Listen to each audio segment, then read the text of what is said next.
part of the Press Play Podcast Network. Look up in the sky. It's a bird. It's a plane. This is Jason J. Lewis, the voice of Superman on Justice League Action. This is Mark Wade, writer of Superman Birthright. You're listening to the Krypton Report.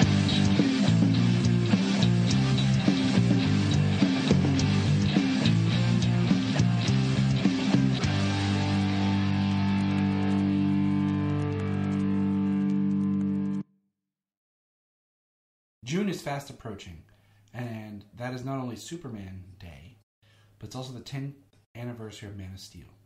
Check out our website on Facebook for the information to join, as we will be updating it, our live Man of Steel rewatch. We'll be streaming, and we will be making an online party to rewatch Man of Steel.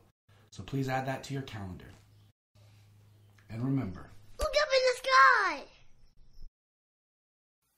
Welcome to the Krypton Report podcast. I am your host, Tyler, the Superman of Blue, the Man of Tomorrow. And with me is the Crimson Runner man himself, the Superman of Red, Mr. Man of Steel, James Cole. What's up, dude? What's up, Tyler? The Crimson Crusader, the Scarlet Speedster, not the Flash. The Crimson Chin. Oh man, some cool stuff to talk about. We're gonna dive in. It's been a cool. A little bit of a beat since last we recorded, but things happened. First things up, anyone looking at their show notes will see a significant uptick in our show count. That is because a few months back I talked about that a large chunk of our shows from when we did Supergirl Season 2 were missing. And that had to do with the past network that I was a part of. And some of those have been recovered. And those will be back cataloged. I'm trying to figure out how it all works under the numbers that are missing right now. So this is actually episode 447. Adding those back cataloged episodes, which I'm working on right now. 50 then, huh? Yeah.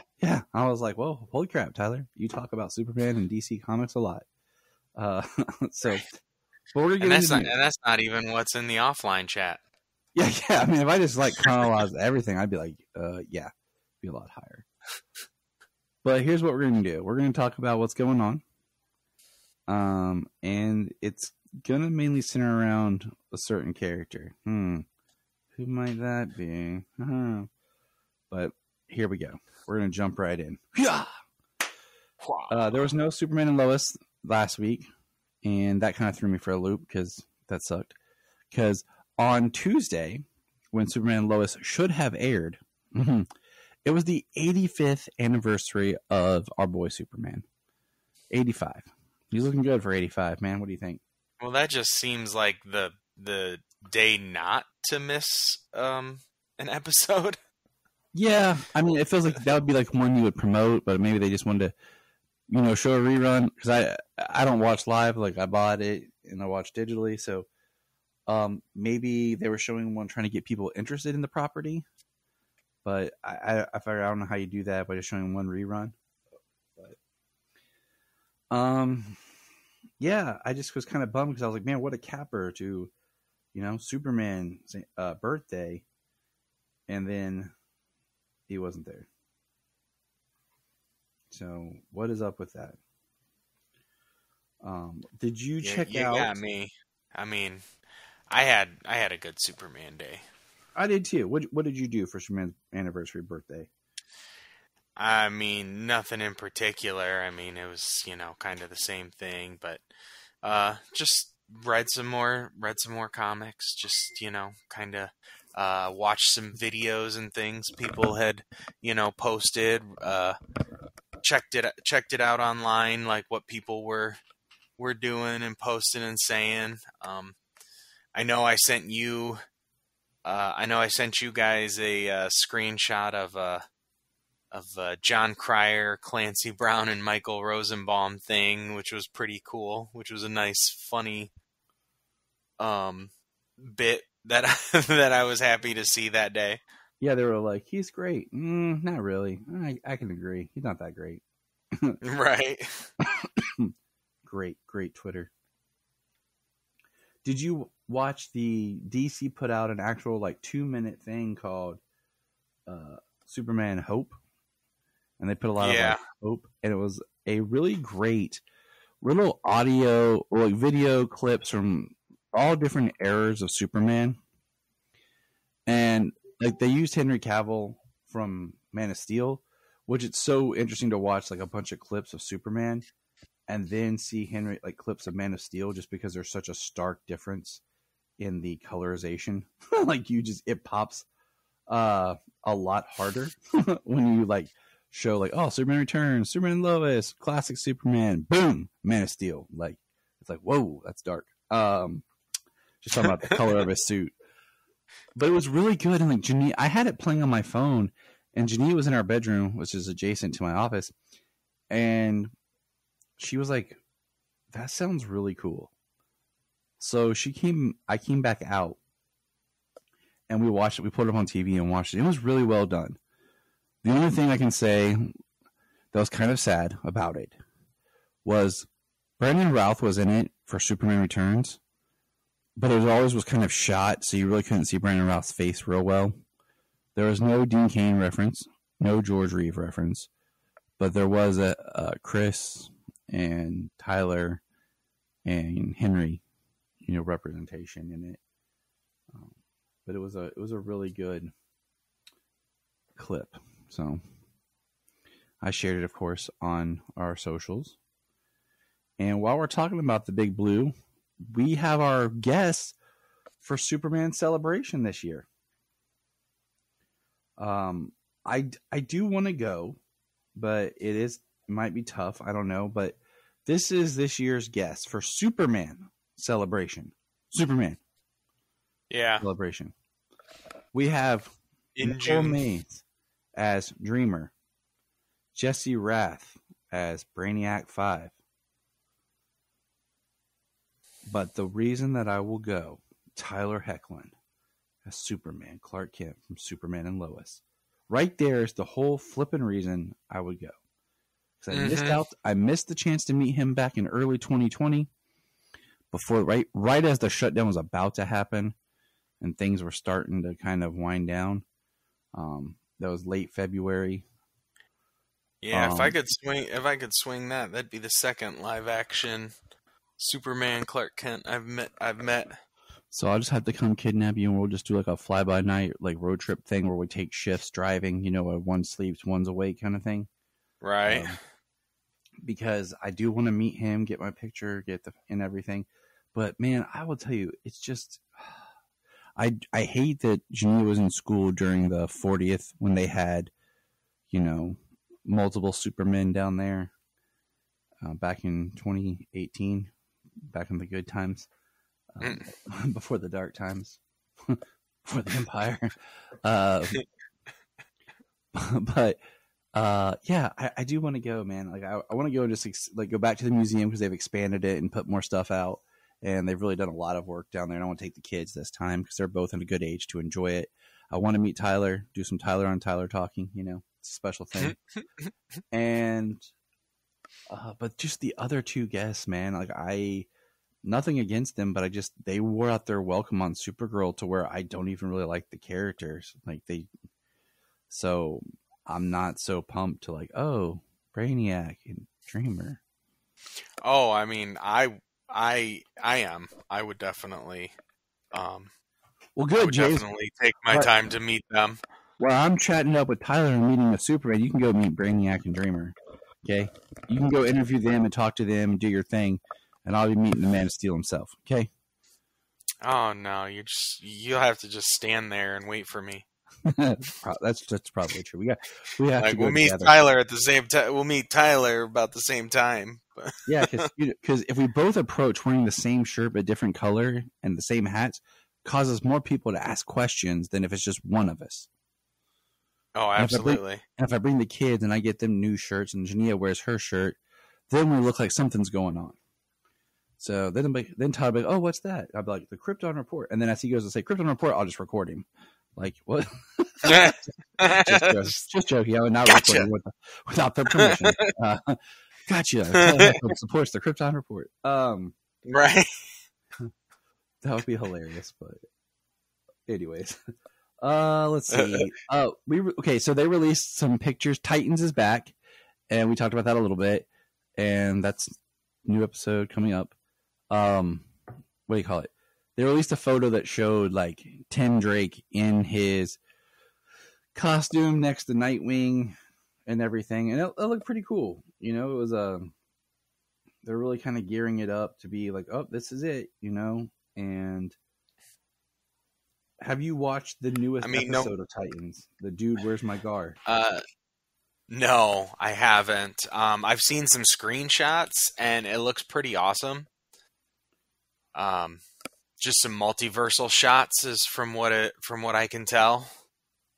Man, James, I love you, but you got to get on this. Okay, we got to talk about this because it was probably. I will say this, and I'm just messing with you. It was probably the best episode of Titans ever. Alongside the Connor episode, just because it was the closest to like a bottled styled episode compared to the last two episodes that were pure garbage. And I say that with love, but they were pure garbage. They could have been easily tweaked and made into one episode. But yes, we do have this was Gar traveling the multiverse. He was able to tap into the multiverse through the red, and he ends up meeting some cool people. Well, that's awesome. I definitely know Stargirl. Yes, Stargirl was leaked because we had the behind the scenes photo.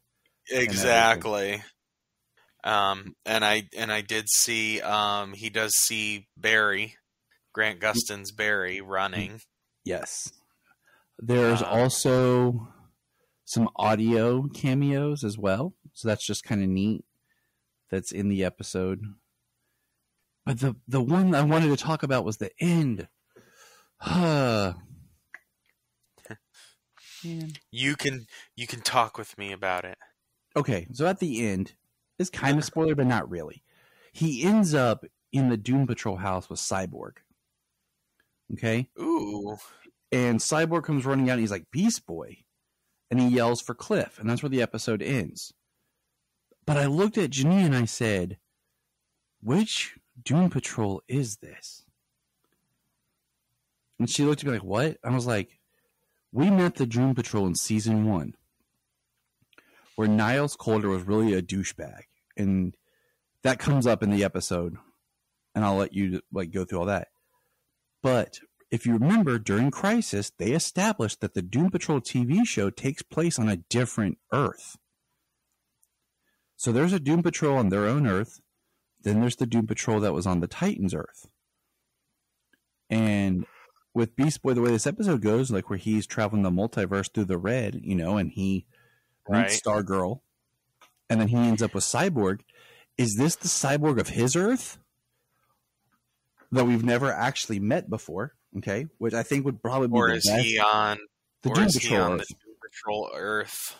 I'm leaning towards it's his Earth Doom Patrol. That's what I'm leaning towards. But it is worth just mentioning and thinking about. Well, I'm pretty certain we probably wouldn't be getting the Chief back, who was that one before. Exactly, and that's good cause because, anyways. All right, so that was just I wanted to kind of just bring that up as a thought. You know, I could be full of poo, but it's just worth thinking about. Let's talk about something that's really upset me before we talk about good stuff. How's that sound? Sure. So as of this recording, they released the first image of the Merry Little Batman. The film it's an animated film that follows Batman, Alfred, and young Damian Wayne, now known as Little Batman, as they navigate the fun and frustrations of life as a super family. The film will release on Prime Video alongside a spin-off series. Okay, and it was called Merry Little Batman because it was supposed to be a Christmas special. Now, this was announced a while back alongside the My Adventures of Superman and the Batman Caped Crusader. And I thought, man, that sounds really awesome. Okay. And as we've talked about before, there's been multiple not DC, but like Warner Brothers projects that were canceled. There's been 2 animated Scooby-Doo projects that were canceled. I'm just going to get expletive for a second. This is shit. Okay? This animation, like, looks like pure garbage. This is almost as bad, if not worse. Just how they draw Alfred, like, dear God. This is as bad, or if not worse, than that Aquaman series they tried to forget ever existed.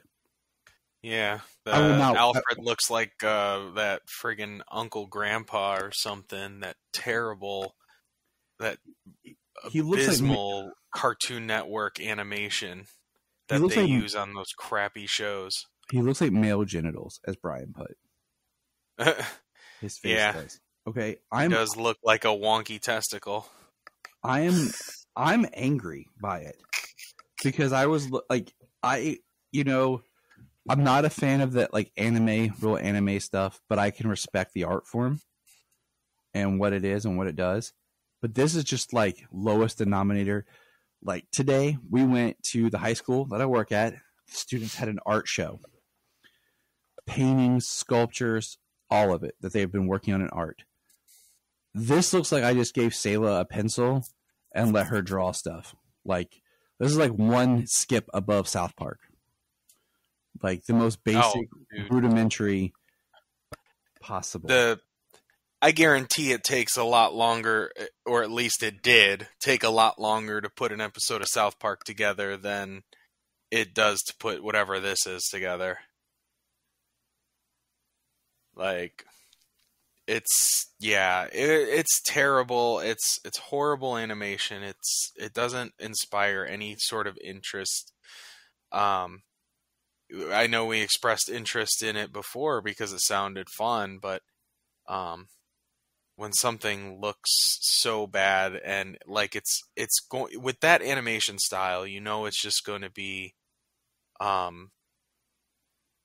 tasteless humor, Yeah, it's gonna be just rudimentary crap. Yeah, like the Aquaman cartoon was. So like I said, I'm just angered by it, and it really kind of breaks my heart, to be honest, because I support DC. It doesn't surprise me that it got produced under the last tenure.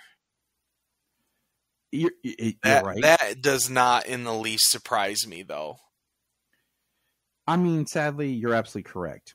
I guess it breaks my heart because I'm a very big advocate for DC and the quality of like their animated films. Like, I still go out and buy all their animated films to have, except more of the anime ones, just because like I really they're not my thing.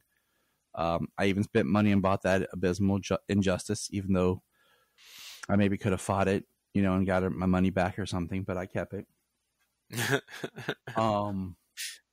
But it angers me because I'm like, you want me to support this, and this is not worth supporting. So, but we're done. I'm not talking about it. When it comes out, I will not watch it. I will watch the trailer though, just so I can, yell about it because I feel like that's fair. But... get a feel for it. But we already pretty much know what to expect. Just from looking at that artwork, you can tell what route it's going to be. Unfortunately. So yeah, we'll check out the trailer and see what it's about, but unfortunately it doesn't. I don't think it's going to be anything more than what we expect. Exactly. All right, so speaking of trailer, it was announced a few weeks ago that on the 25th at CinemaCon, The Flash would screen for critics, which is crazy, and there would be a new trailer for The Flash. So over the past few weeks, they have dumped a lot of promotional photos, and I shared a bunch of those on our social media. But it was like posters and new looks at the characters. And let's see here.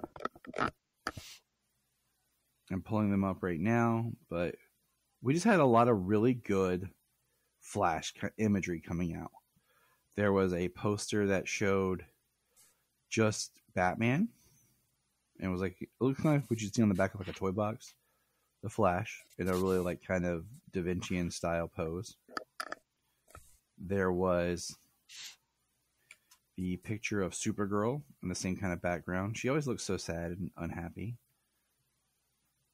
And let's see here. They released a kind of like hand-drawn, looks like it should be like on a cereal of Batman in front of the Batmobile. With stark white. The one that says past, present, future, the Flash, and has the 3 on there. Then, like, it looks like a photo of which, if I was at the store and bought cardboard standees of Batman and Supergirl. I think the Batsuit looks good. I think from shooting it from the side looks weird because it makes his chin look more tight in there than face forward. But those were really cool and was like getting everyone really hyped. What else has got everybody really hyped is they released I got my McFarlane delivery of the figures. And the kids and I recorded videos of them unboxing and opening their figures. Well, they're my figures, but they and I will say they're really good figures, okay? But I will say I do not like what? I do not like the Affleck Batman's head. Like, it looks very thrown together and cheap. The suit looks very gray compared to like some of the blue hues that we see in the trailer, but I do not like that they did Supergirl's cape as plastic, and it actually ripped off really easily when Sailor was trying to get it out of the box. But the best figure of that entire line is the Michael Keaton Batman. Like, it looks great. It feels great. That doesn't surprise me. The Barry Allen, regular Barry Allen, is great. Barry 2, what I'm calling him for right now, his figure's good. Like, it's not bad or anything. It's good. Does it look as bad as the character in the suit? I mean, he's not supposed to look great. You know what I'm saying? Like, it's an. Oh no, I'm just that suit painted like that. It just looks. It looks like it looks. You know what I mean? I'm not like like it's horrible. But it does not look good. But it is what it is. Then they started releasing mini trailers, and they were countdown trailers that had little bits of new footage in it. One was just shots of everyone's face up close, and then said when the Flash trailer was coming. One was like Barry running. We saw it started with his foot, and had just a couple of do shots in it. And then the one that was famous had Batman in the Batwing with Barry and Barry ejecting, and that ended up in the trailer, and we'll get there. So those mini trailers dropped, and it was, bringing interest. They were really turning on the hype machine. And then, they are hyper focused on this movie. And then they released a picture that was I don't even know what you call them, because it's not really the Trinity of this film, but it's Barry, and Supergirl. And I told you, it's a cool shot. But like I told you, is right now I'm kind of giving things the benefit of the doubt because with CG, because some people said this picture looks like nothing is real and nothing is there. And I've seen people say that online. And I get it. Like it definitely has somewhat of that feel. And I think part of it is we're so used to everything being, on some sort of screen that our eyes pick it up because we're used to seeing it. But you know what? It was still a really cool shot. Yeah, it's a really cool shot. I'm sure it's not done entirely, as we could pick out a moment from the full trailer. It appears, but it's they pick out they do a freeze frame of of a scene that looks like it's in high speed. Yeah. You know what I mean? So, of course, things are going to look wrong. Things are going to look off. It's a computer-generated image, mostly supposed to be ramped up at high speed. And, I mean, I don't know what people are expecting. Like, I let some things go. I mean, so much when they go like, it's computer-generated effects. It was filmed during, like, right after COVID. So, think how long the film's been delayed is, like, we know that they've been working on special effects for a lot of these films. That's why they've been delayed. So I'm just like, I give it a little bit of a pass. It's just, they're trying to do the best they can, and things cost lots of money. And if people don't support things, they can't recoup their money to make more. But we got the trailer, man. And the trailer dropped at 3 p.m., which is when I get home from work. But I told Jania, I said, I will not watch this until about 4:30. And that's because I was like, I want to get the kids and watch it with the kids. And luckily, you were like, oh, it's about the time I'll see it. I was like, sweet. So yeah. I won't be getting these messages from James like, oh my God, did you see? I'm like, shut up, James. So the trailer, I mean, this is how you cut a trailer. The way I described it to Brian, and Brian ended up watching it, and we've talked before, Brian is one of those people who is like, I only watched one trailer, but he's so excited for this film. He was like, all right, show me the trailer. Yeah, he's pretty hyped for this movie. Flash is one of his favorite characters. So we watched it, okay? Him and I together. And what I love about this trailer is this is how you shoot a trailer. And I say that because it gives new images, but it's like new shots from the same scene. So we're not really getting much more of the film. Like, I've heard rumors that we haven't even seen shots of the third act yet. And it's just a very impressive way of building more into this without giving stuff away. Yeah. Looks like there's a lot of story and a lot of action in this movie. Yeah. Like, quite a bit. But I am going to pull the trailer up and play it silently while we talk. And we will just, talk about the trailer. So are you ready? Yeah. Let's get into it. The trailer opens up with a shot that we had seen in, like, from a different angle. Part of that original Fandom footage. You remember where it showed, like, two berries walking up on a gargoyle, which we were like, oh, yeah, like the foggy mansion. Yes. So in the distance, yeah. So it opens with that, and we get a whole little Bruce Wayne kind of prologue thing to this trailer of Bruce. We see the Batcave, which looks amazing. It looks like the 89 Batcave. Yeah, we get to see the screens in the chair. It looks like the 89 Batcave. We see where the Batwing descends from and how it descends, and the waterfall reminds me of Batman Begins. He talks about his pain and fighting crime, and it wouldn't bring his parents back, and then he says, "You actually did it," and then it cuts to the DC logos as we begin the trailer, and we see like it's funny. We get more dialogue from Keaton in this trailer than we did in both of his movies. Definitely, there's more dialogue from him than we got in Batman Returns. Right. But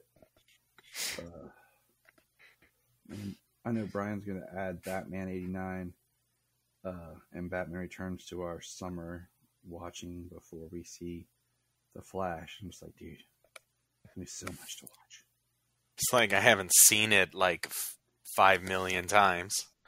Yeah, but it's fun to watch again with the kids because they watched, in theaters with me and Brian last year, and Solomon really got into it, and Solomon really likes the Michael Keaton Batman. It is worth mentioning that in the children's unboxing videos that they did, Sayla wears her Flash costume that she has, and she already wants the new Flash costume because we saw pictures of the kid's costume for Flash, and she wants the new Supergirl costume. But Solomon technically, he has the new Michael Keaton costume, and he's wearing it because it was the Walmart exclusive that was supposed to be for the Batgirl movie. But since that didn't come out, it's the same Batman suit for Batgirl and for Flash. So he already has the new Michael Keaton costume. So he wears it as he's opening his figures. But back to the trailer. Enough about my children. We get the same shot we had seen before of like the house, and we get a couple more shots of Barry and his mom talking. So like I said, it's scenes that we've already seen, but a little bit more. Like we get a line of dialogue from his dad about calling 911. And then we see what looks like Barry running through the Speed Force. And it looks awesome. Very gold. Very gold. We get this awesome shot of him like skidding across. He talks about how he broke the universe. And it's him skidding across. And we see Zod. And then the way, if you pay attention, I just caught this as we were talking, okay? If you pay attention to the next shot in the trailer, after he looks at the Black Zero, it cuts back to a kid with his hand out. In the background is Barry in like his early suit. And the only reason I know that is because they made a pop figure that was like Barry in his early suit, where it looks very much like in The Flash, in the pilot episode where Cisco puts Grant Gustin Barry in like a spandex thing trying to test his speed and everything like that. And I took a screenshot of it and sent it to you. Yeah, I saw it. And I'm like, okay, because there's a lot. I mean, there is a lot to break down in this trailer, and we're trying to do the best we can. Yeah, we don't freeze frame trailers. Yeah, I'm not crazy, okay, people. I don't freeze frame every second of the trailer. I watch it a handful of times and try and pick out as much as I can.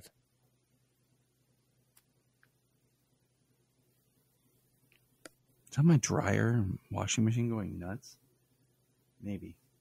Anyways, so continue with the trailer. Then we get to see like the shot of Zod, and it's cool mentioning because there was a thing released today from Michael Shannon where he talked about he was, approached to do Zod again, but he did not want to do it without Zack Snyder's blessing. And he approached Zack Snyder, and Snyder gave him his blessing. Yeah, to, what I had said it was like he was hesitant to reprise the role as Zod due to what had happened to Zack Snyder, and after getting Snyder's blessing, he felt comfortable in reprising the role again. And I love it because I feel like that is such a respect thing to do. And I guess I just really I think there was a moment from this trailer that I feel Andy Muschietti was paying some homage to Man of Steel by Kara asking, "Do you know what this symbol means?" and Barry saying it means hope, right? Yes. You jumped ahead. I definitely think that's a purposeful homage to Man of Steel.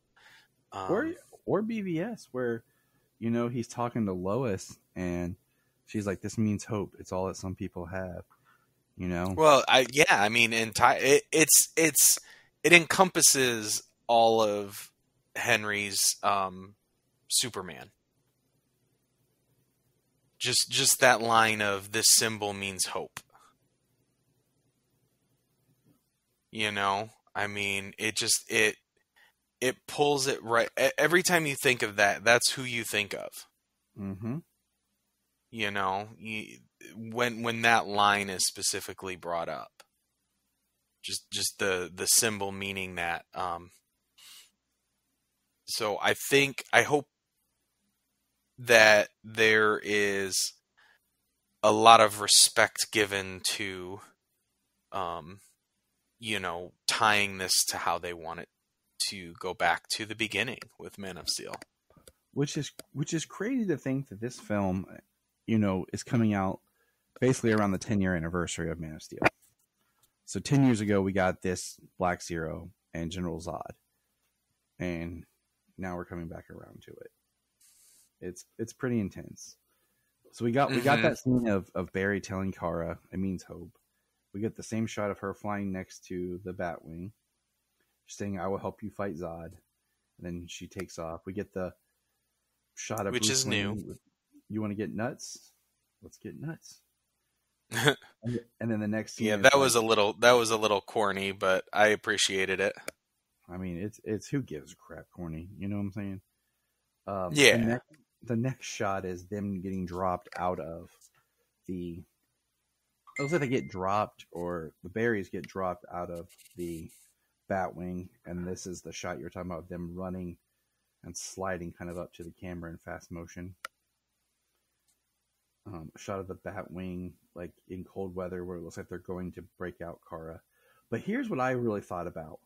This shot is regular Barry in his bedroom talking about his mom, but his lightning is blue. So I'm really interested when some of this takes place and how. Yeah, when does it go gold and everything? Because it's the blue lightning. It's the blue lightning he has from Zack Snyder's Justice League. And so that I'm very interested in. Of course, we have the thing about Bruce Wayne talking about tragedy and making us who we are, and I mean Bruce Wayne is in Batfleck. Bruce Wayne. We get the shot of him coming out of on the motorcycle. We get a shot of Barry, like Da Vincified, pulled across, screaming. Regular Barry 1.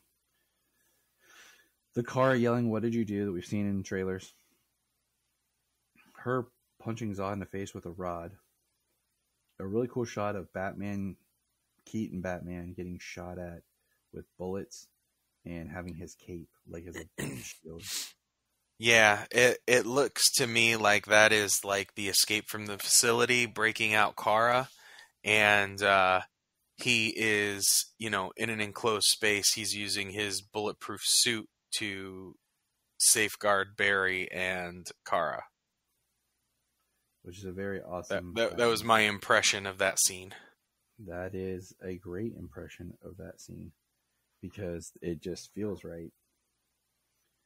So give me just a second to move this over here. Because I'm using my computer. I'm just kind of playing the trailer as we talk.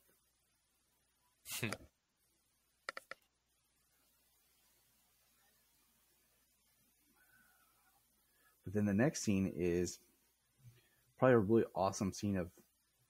I can't even tell you like what exactly is going on, but it's some sort of explosion and Batfleck's in the air, and we see him like shoot a grapple gun.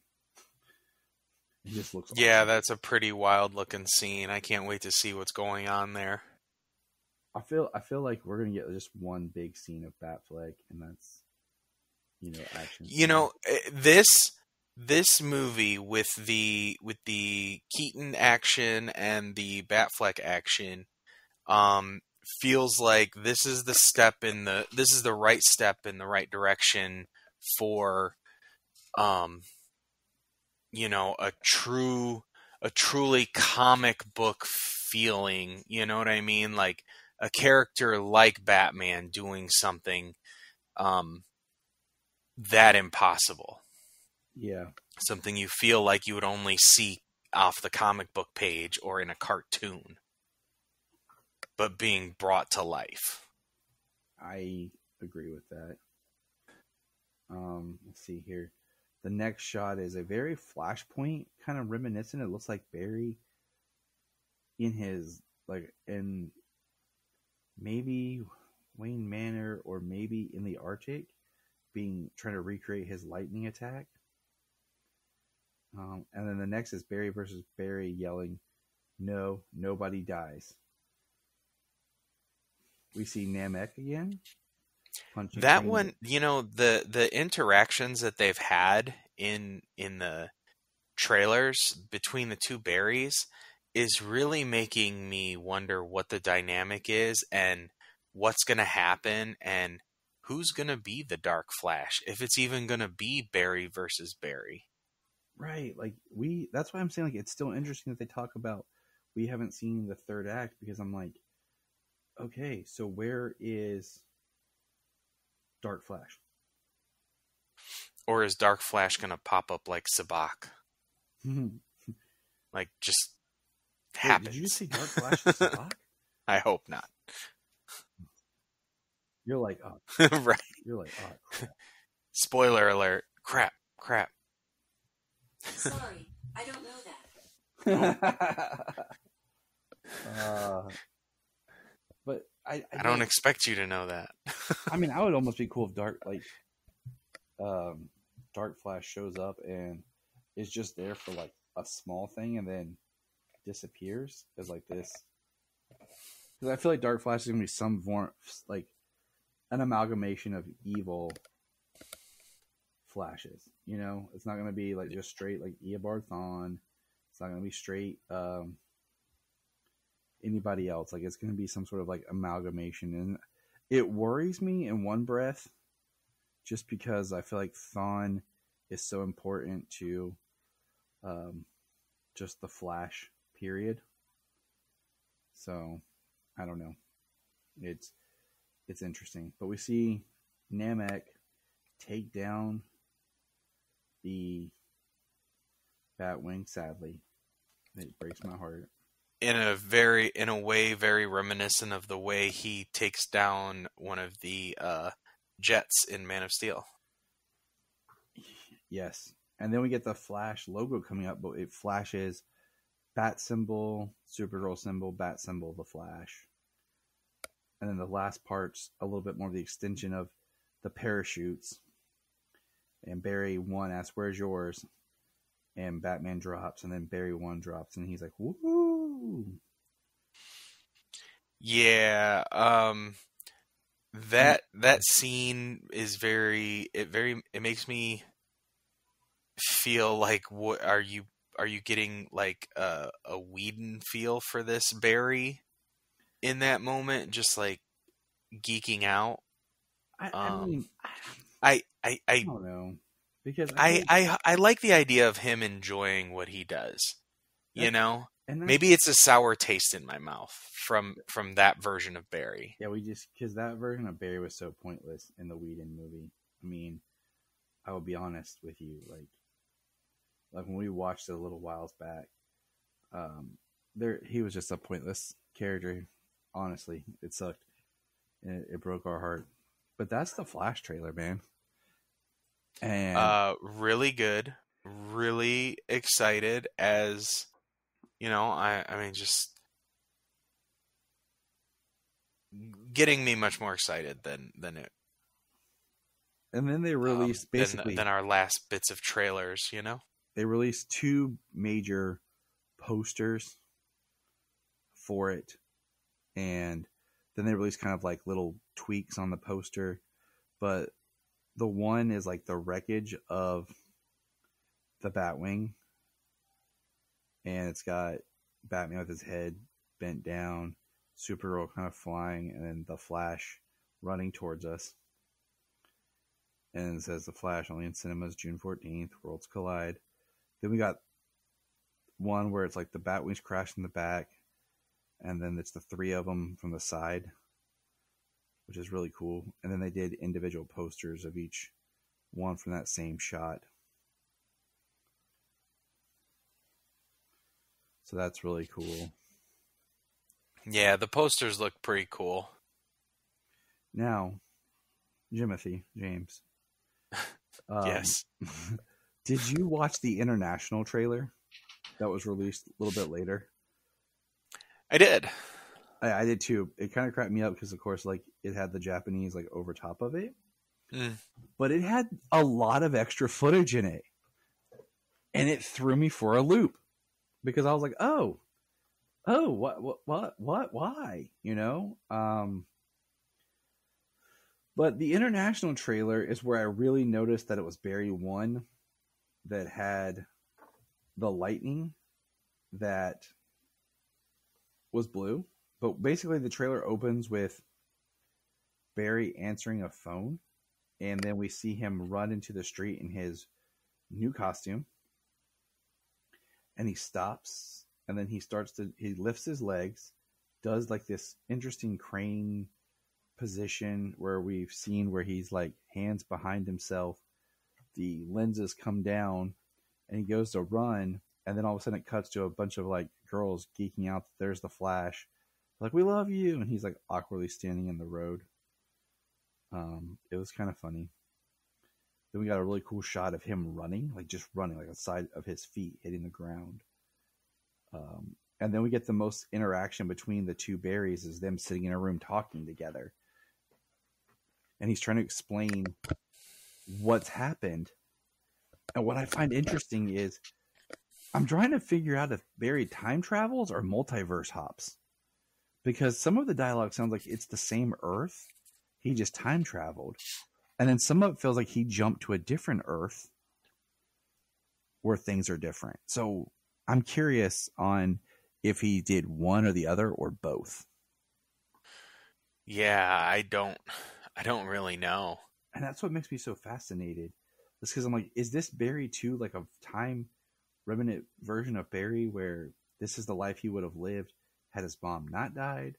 But like this is showing Barry 1 with blue lightning. Like, I don't know. I'm very, very interested in exactly how the details of the story play out. Yeah, because there's a lot of Flashpoint like imagery and ideas floating around, but how they are going to adapt it and use it, because it talks about time travel and it looks like multiverse travel. I don't know. And so other than that, there's like a couple like small little shots that are from the same scenes we've already seen, just different angles. The opening was probably the biggest difference. But the other part is at the end, we see the scene right before of the Flashes lined up next to each other. When Barry 2, I'm still calling it, says, "Let's go!" They take off and they run in opposite directions and then do the slide boot to boot thing. Right. Which I think that scene, when it actually plays out completely, is going to be amazing. Yeah, it looks like a pretty awesome battle scene. And then we see Barry 2 like basically lightning some dude. But still, no Dark Flash. Nope. And I'm cool with that, honestly. I'm like, I have a feeling we'll get one more small little trailer, you know? But at the same time, I don't need anything else. I mean, I didn't need this trailer, to be honest. It's awesome. I got it, but yeah. I don't need another one. If they give me another one, I'm gonna check it out. But I was hyped for this movie beforehand. Not particularly. The hype for this one hasn't really wavered that much, given everything that's happened. So yeah, I was always excited, and I was definitely going to see this one. I was going to see it anyways. But.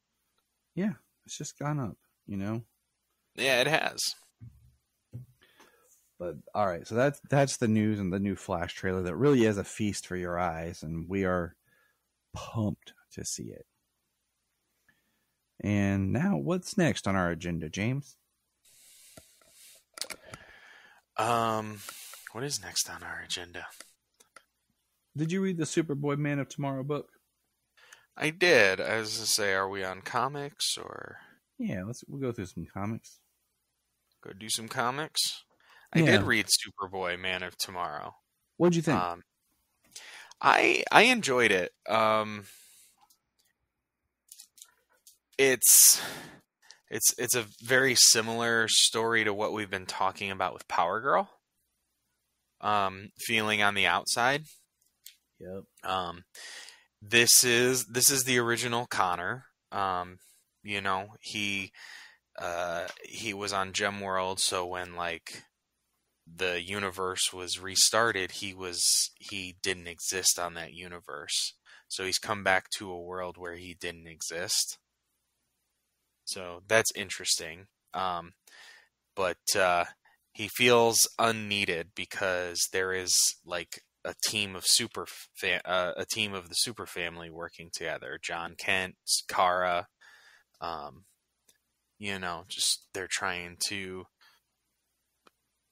do and be the best they can. You know what I mean? Yeah. So, he starts to wonder and doubt, like his place. So he goes about trying to find his place. He looks for trouble and distress calls on Earth, and you know, most of them are being handled by superheroes. So he looks out to the stars and finds Dominators are attacking a planet Dragoi. Yep.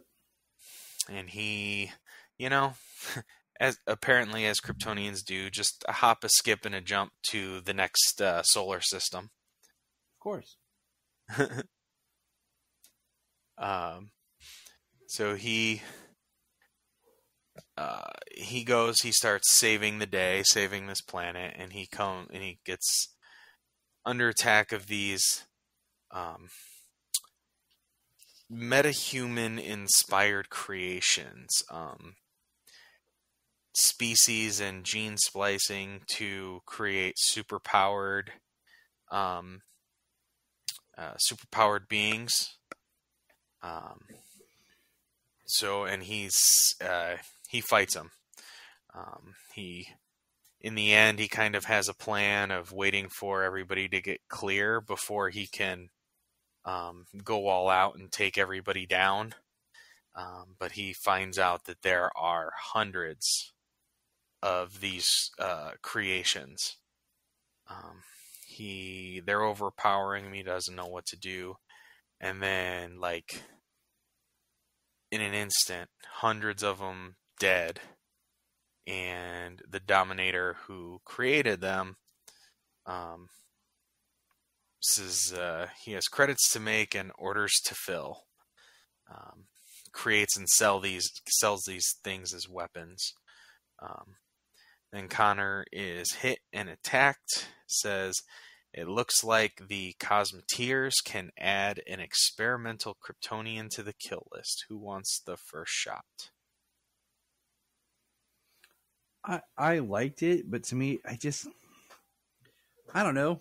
It didn't grab me the way I was hoping it was going to. I can see that. I mean, the art. I mean, Connor looks like a child. I mean, he is supposed to. He's always kind of supposed to look like a 16-year-old. So I suppose this is okay if you think he looks 16. If he looks like a teenager.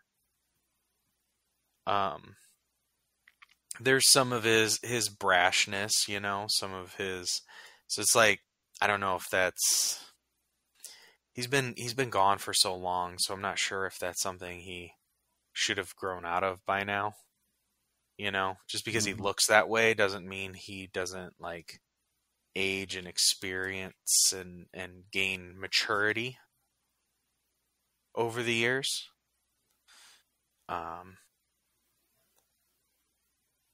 It is a quick read. I look forward to seeing where it goes.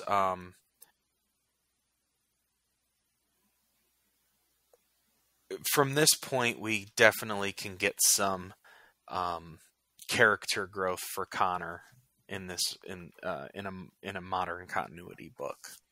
Yeah, I agree with that. Definitely the way this starts. And it says this story takes place before the events of Action Comics 1051, which is, I'm pretty sure, the issue where Metallo nearly kills him. Yeah, it makes the most sense. And, well, he does kind of like, in that he does kind of try to go head on with Metallo.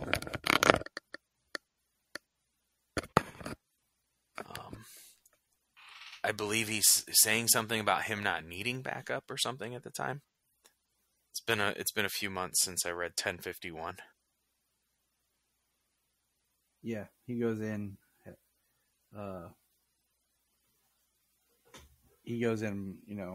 Half cocked, but Metallo is ready for him. Which Metallo makes a great villain for the Flash or the Super Family. Jeez.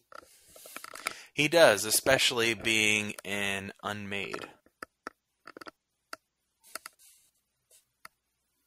Being a kryptonite-powered Unmade with alien technology. So, makes him even more dangerous than he ever was. like I said, I liked it. I just kind of expected more. Did you read Superman number 3? I did. All right. I'm going to bust out mine. What do you think about Superman number 3?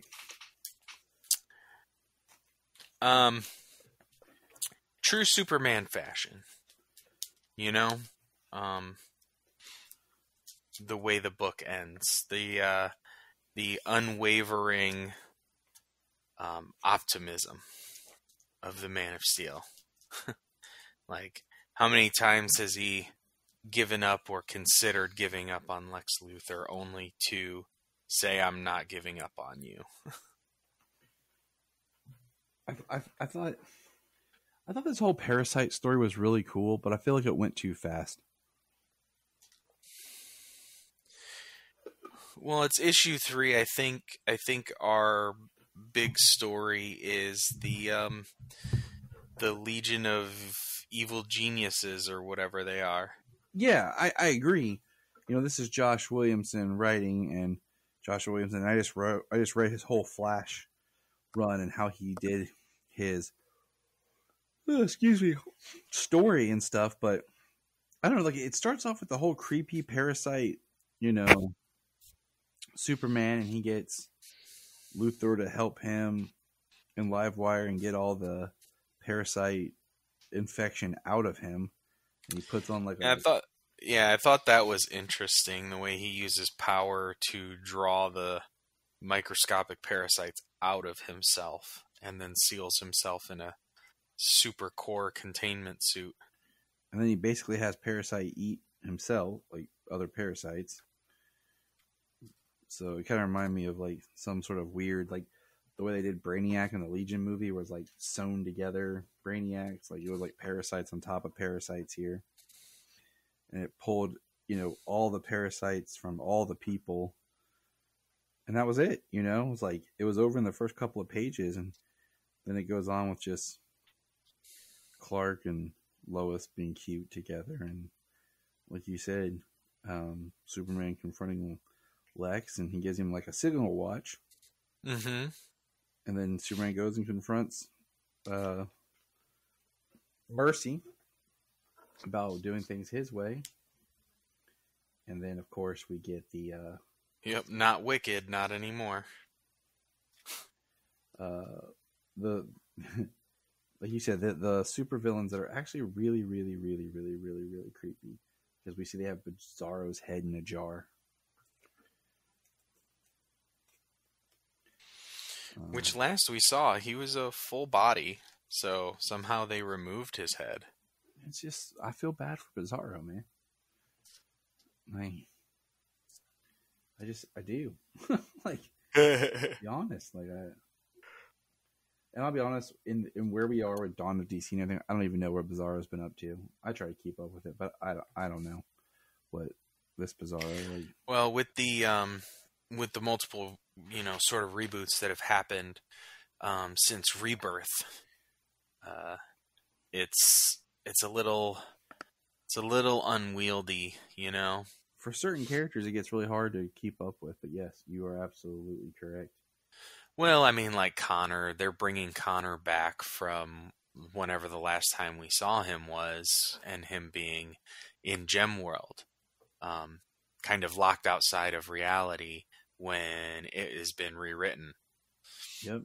So he comes back to a world where he never existed. Death metal and the Omniverse opening up, and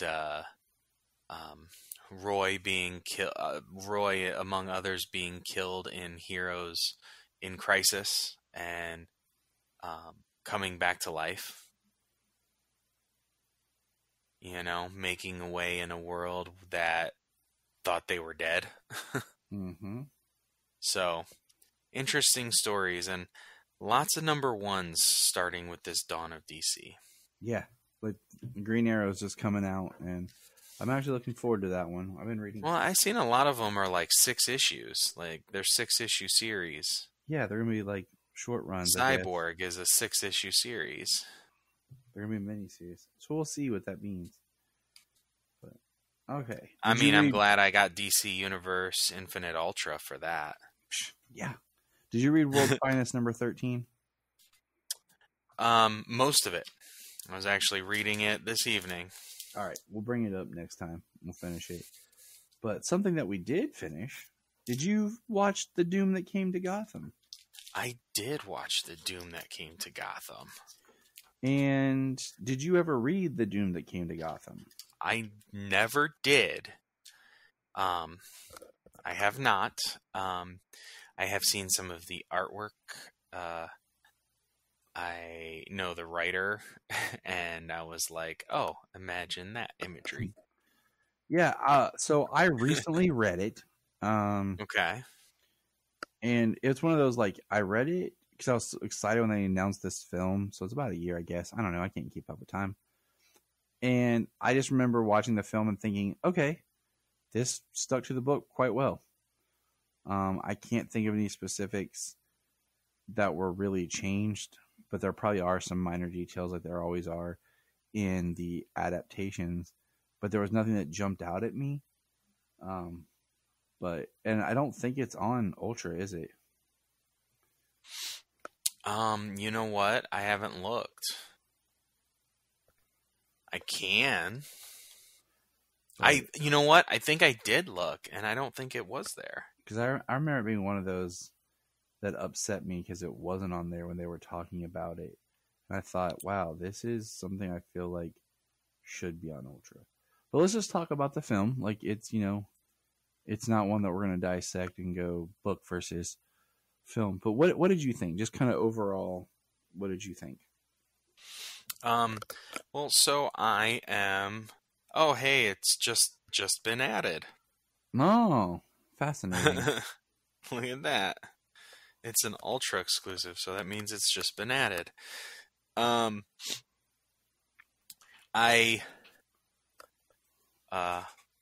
you know me. I love horror movies. Do I? So this was... Do I know you? We've been friends for like I think since before my daughter was born, or right around as my daughter was born. So or whatever. We've been friends a while. Yeah. So do I know you? A little bit. I love horror movies.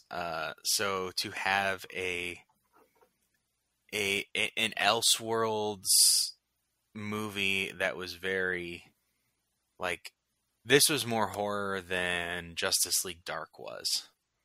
Yeah, because this is, for anyone who doesn't know, okay, well, just say this, it's Lovecraftian horror. It's like if H.P. Lovecraft wrote a Batman story.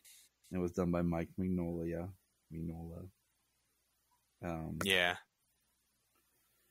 So it's like I said, having that kind of in your head going in really helps with setting up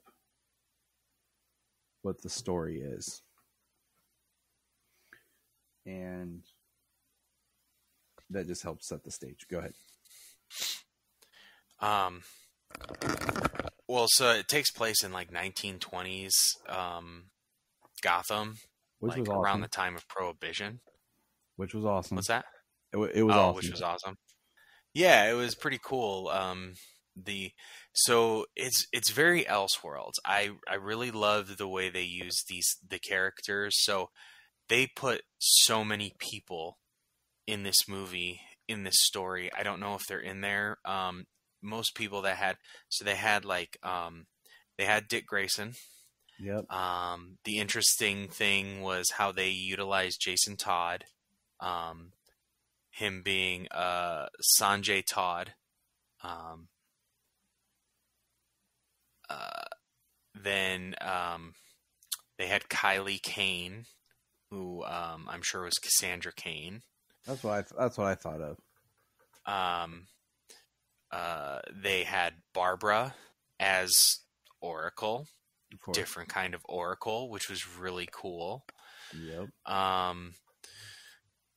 They had Poison Ivy.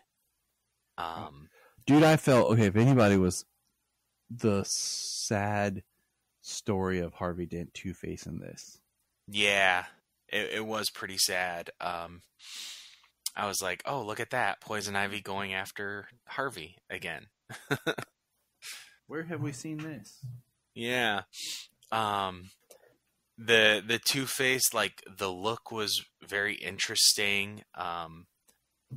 Like him becoming the Gateway. It was, that was pretty wild. It was like body horror with the way he was becoming Two-Face. Yep. And becoming the Gateway. They had Talia al Ghul resurrect her father Ra's al Ghul, who was actually Arabic, which is like where he is supposed to be from. No. Ra's al Ghul is actually from the Arabic language, I'm pretty sure. I'm not sure exactly translation or anything like that, but I do know that that's what they've said that it translates from.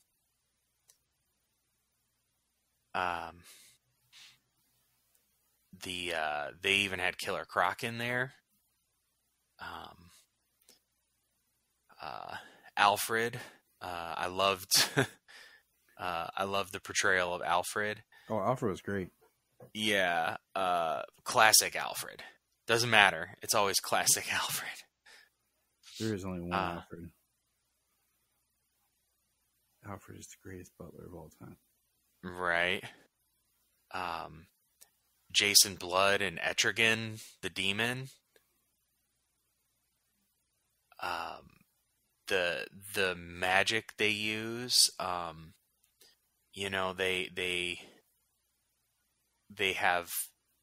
they have some Bible verses quoted in there, so they like take some Christian ideas along with some other types of mythologies to kind of like create this story.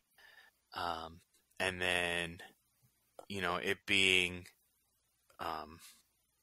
Mignola, I was like, oh, is it Cthulhu? And then he's like, I am Cthulhu. And I was like, oh, of course you are. I really enjoyed it. And I just, I had to keep pausing it and then coming back and pressing play. So I can't wait to actually have a free moment to sit and watch it all the way through. Nice. What did you think in one sitting? What did you think about the whole, we had Oliver Queen in there, which I love me some good Green Arrow when it's done right and not proto Batman. So having Batman with Green Arrow was cool. But what did you think about just, in the story we have all the creepy Lovecraftian things, but the fact that Oliver's father is who killed the Waynes. Spoiler. Yeah, that was interesting. Oliver's whole thing about the sins of the father having to be inherited by the son. Yeah. And then the Ezekiel quote where sin lies with the sinner. In layman's terms. Yeah. I don't know the quote, but yeah, I sure. Yeah. I liked it. It's not for everyone. It's been a little bit since I watched it because we were going to try to record it a couple weeks ago, but it's just trying to get the time for everyone to watch it here. But yeah, I enjoyed it. I think it's a really interesting, fun Elseworlds. David, I can never pronounce his last name, does the voice of Batman again, who had previously done the voice for Soul of the Dragon. I've always said that he would make a great Batman. Oh, is that who it was? Because when I was watching it,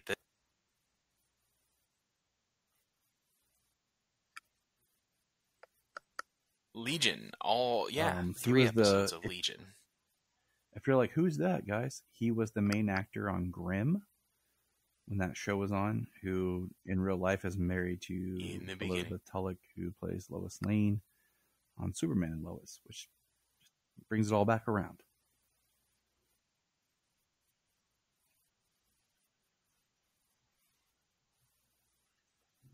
The history of how the Legion is too, formed.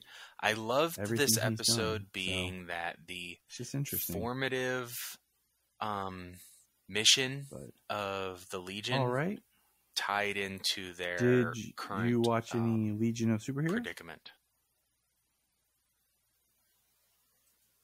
So James, after you got done fighting crime, current mission. Did you watch any Legion this week? All right, so let's get into it. Season 2, Episode 9, In the Beginning. This episode takes place where we go back and we learn the history of... Let me pull up my notes here. Dun, dun, dun.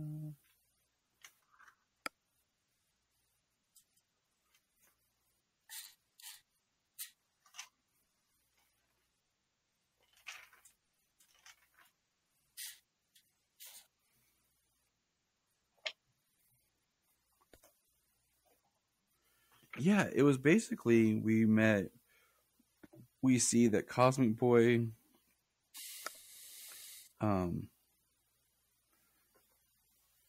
what do you call it? We have the United Planets having a meeting and Cam's dad is leading it, and we see that Cosmic Boy and Lightning Lad and Stargirl Saturn Girl, Origin, how they were all kids on board the ship. Total Recall style disguise. And basically, because of that, they revealed that the person that was trying to attack Cam's dad was his right-hand man.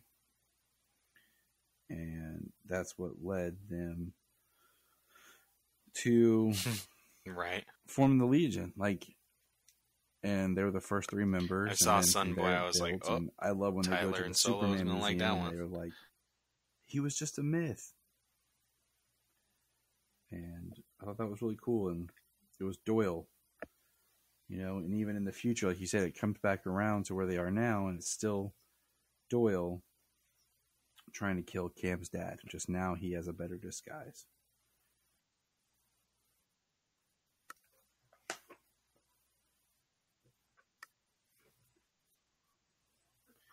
Totally.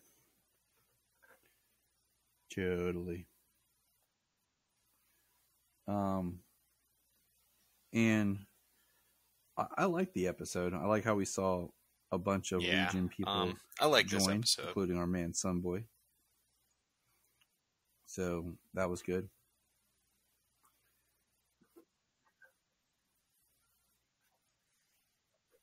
We did, and the summary, I guess, we should have probably said this, was In the Beginning. It was a 7.2 on IMDb. Was season 2, episode 9. While on a mission to rescue the Legion's benefactor, R.J. Brand, the heroes find themselves reminiscent about how the Legion was is first this created more by Drew Brand, from Earth, its founding from members the Justice Cosmic League Boy, animated series? Lightning Lad, and Saturn Girl. What this season, like we talked about, it's so interesting because I feel like there's so many of these like bottled episodes in a way of like they start off with like a through narrative, but then do all these type of like small bottled episodes like this one.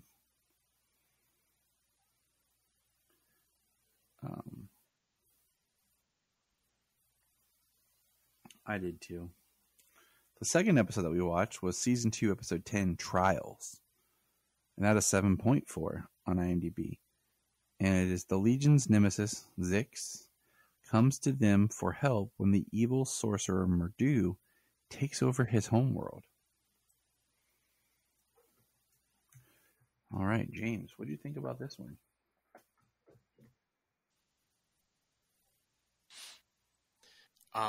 That was my first thought. I did like the I was like, "Oh, snap! the They're way tying that it in."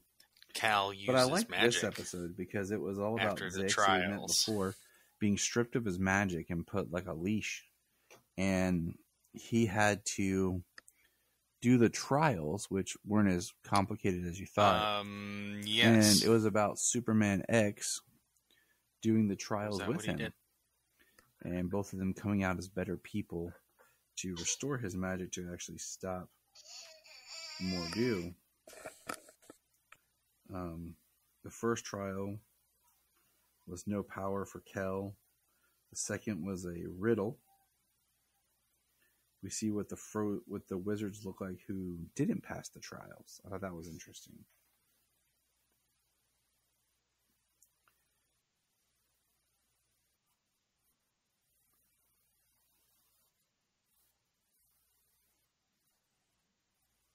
Yeah.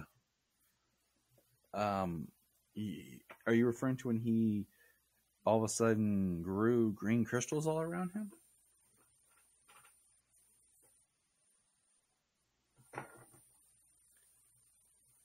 I was like, what? Muted what for a is second, this? so I was like, pause. all of a sudden he just was baby. like, doop. Okay. And we saw they basically put Mordu like in an Iron Maiden is what I did. And they I talk do. about the White Witch and how she's like the sister of Dream Girl.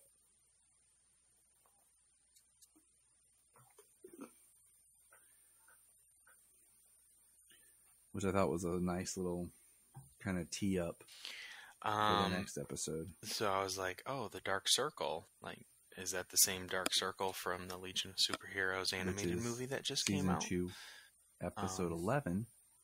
Yeah, Your or Dream, at least like a reference of 7.6. like that's how they use them. So the Dark Circle, I did see a lot of the United Planets stuff. So, which Aw, is poor girl. that was a So Season 2, something that episode was 11, pretty In Your Dreams. The Legion modern battles within the last Dark few Circle, years, or at least which is what James in the has under his forefront eyes, for the last raising a few little years girl. of Dark Circle, with the Superman help of Dream titles. Girl, who can predict the enemy's every the thing move that I before they was make most it. curious about But when the was Dark like Circle how is they how the Legion is defeating them, could they make kidnap Dream Girl holograms that and would put her abilities to themselves. What do you think about this episode, James? trick them. Like they're supposed to know what's happening, but how did they know how to trick them? That was a little confusing to That me. was A my little, thought, that too. was plot armor. But and they didn't say anything about her race, her race, her species, and I was wondering if this is the same character that is supposed to be the future ancestor of our current Dreamer. What Dreamer was based on. Yeah.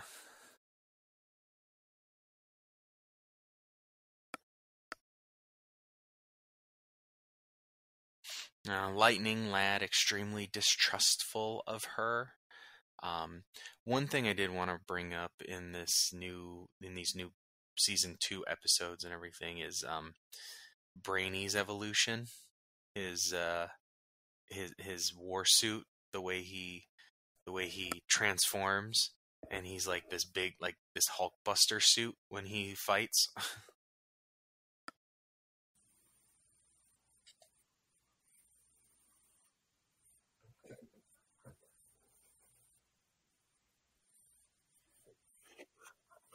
That's what I thought. That's what I was going with. Yeah.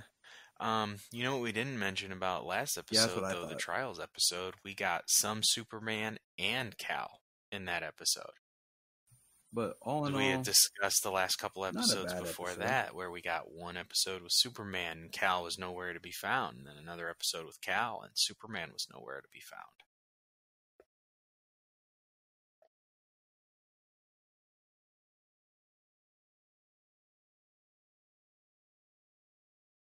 Right. Well, I mean, we got the last 2 episodes.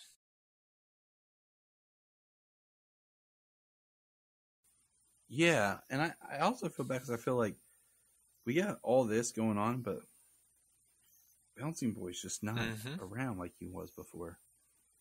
Usually he was in the Well, I thick of it, and he mean, just keeps when disappearing. DC Universe changed to HBO or went over to HBO Max and it didn't go with it, then I mean, what were we supposed to do?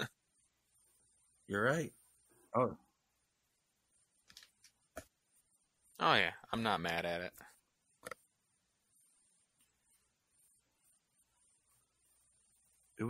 it's been, like I said, it's been weird. Like they've been good, but they just feel disconnected.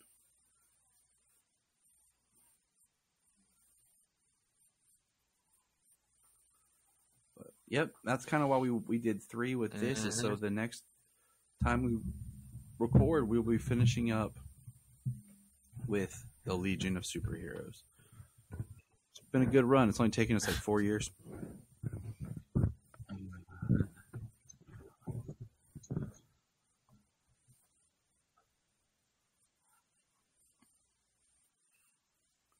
And then you and I went and just bought it, which is, been a great wrapping up. But all right, what an episode, man. Flash news galore. We have specials coming up in June. You'll be treated to a Flash week. And June's going to be a really big month on the podcast between the Flash and the Superman Day and the 10-year anniversary of Man of Steel. Got a lot going on. We got to get through May first. But James and I just wishing everybody a good evening, good day, good night, good luck in life. And remember, we're going to press pause and hear a few words from our other podcasts on Press Play Podcast Network. Hello, Brooks here with the Books with Brooks monthly book club podcast. Here's how Books with Brooks works. We read one book a month, and then we talk about it.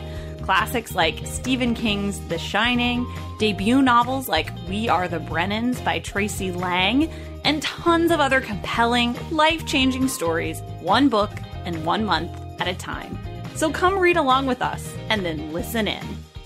Before we start this episode of Krypton Report, I want to take a moment and just give a shout out here to our Patreon. I know what you're thinking. Gosh, everyone's asking for money, and I get it. But our Patreon is only $1. $1 a month that helps us keep the podcast going. And what we do is we try to find interesting shows and topics and whatever we want to talk about. We've done, as of this little thing, our last recordings were on the Scream series. Brian and Tyler, that's me, do our own show where we record in the car, and it's kind of funny. And we talk about pop culture or whatever is going on. We also have the Supernatural podcast we've been reworking. It's taken some time just because of life. But we do movie commentaries as well. It's something that James and I have done, what we used to do on the main show that we've started doing here. So for $1 a month on our Patreon, you can get those shows. There's at least 4 a month. Also, there's my movie pitch show that I do. But also, what we want is if you're a Patreon, you can come on. You can come on the main show if you want. Or if there's something you want to come on and talk about, we can do it as a Patreon special. So all I want is for $1 a month, think about chipping in, joining our Patreon, and you have a voice to be a part of things. Follow the link in the link tree or in the show notes below, patreon.com/KryptonReport. If you are like Tyler and James and can't get enough super talk, check out these other podcasts. Digging for Kryptonite, Supergirl Radio, The Last Sons of Krypton, The Superboy Legacy Podcast, All-Star Superfans, Superman the Animated Podcast, The Aspiring Kryptonians, Always Hold On to Smallville, The Geek of Steel, and Truth, Justice, and Hope. Remember to check out Krypton Report on all social media platforms. Go to linktree.com/Krypton Report. You find out all of our report. This is Dan Jurgens, and if you want to have a good time, keep listening to the Krypton Report. Look up in the sky.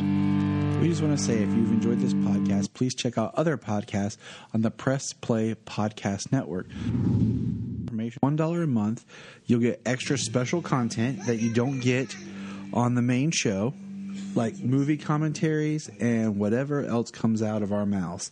So check it out, patreon.com/Krypton.